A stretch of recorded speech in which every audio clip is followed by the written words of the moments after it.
Umintri katanat puli puthi ke jela uba Lahkmen Rymbui ha ka hinyo trik nailar. Ula ong bagi nonghikai school SSA ha Meghalaya. Shen kin sayok no ya tulop basak ting jongki.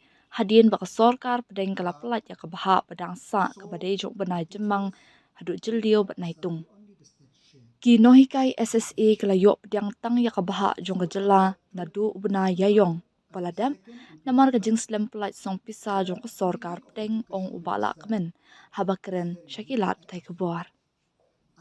Ula ong bayakan ya kam ula shimkya da kabakren ru ha ka jingalang jong ki menteri katanat puli puthi kabala long hadalhi ha ka arpu bat arpu lai trik naitung. Ngalapen tip sya ka Sorkar Pdeng bat menteri katanat puli puthi ha ka tekapor baka Meghalaya kala pelat tang ya kabaha jong ka jela ong uba Rymbui.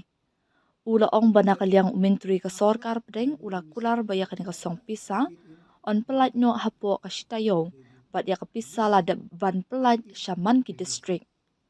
Ya kabaha ka Sorkar Pdeng na kabenta ubenai jemang jelio bat naitung on sasiu no Shen syaki nonghikai hai kini kindiat singi banwan ula benram. Since the month of April, the central government have not released the salary component under the Samagra Abhiyan scheme. So the teachers, they got the salary only the state share, SSA.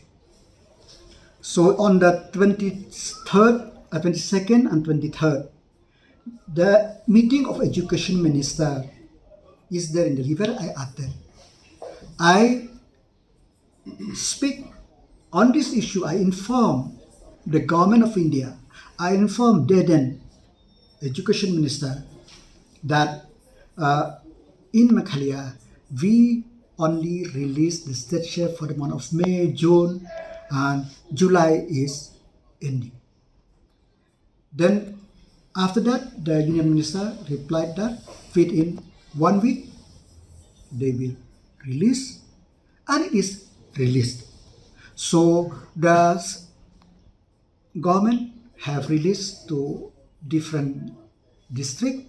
So this portion of those salary of pending salary of central share for the month of May, June, July, in due course of time, the teachers will get.